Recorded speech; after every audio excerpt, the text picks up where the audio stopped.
මම මාස ගාණක් තිස්සේ 369 ක්‍රමයට ගෝල්ස් ලියනවා. හැබැයි කිසිම ප්‍රතිඵලයක් නැහැ. මේක ඇත්ත කතාවක්ද පැහැදිලි කරන්න කියලා කියනවා. 5 දෙනාගෙන් ඇහුවේ එකම එක ප්‍රශ්නයයි.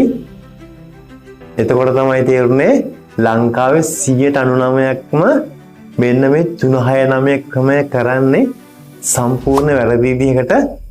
ඔයත් කරන්නේ වැරද්දමයි. ඒකයි ඔය තාමත් එකම තැනක ඉන්නේ. ඔයා නිකමට හිතලා බලන්න.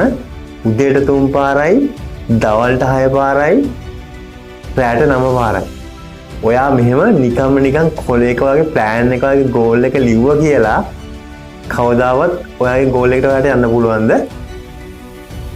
කවදාවත් යන්න බෑ. අපේ මොලේ තියෙනවා RAS කියලා චූටි GPS සිස්ටම් එකක්. ඒ කියන්නේ රැටිකියුලර් ඇක්ටිවේටිං සිස්ටම් කියලා තමයි මේක හඳුන්වන්නේ.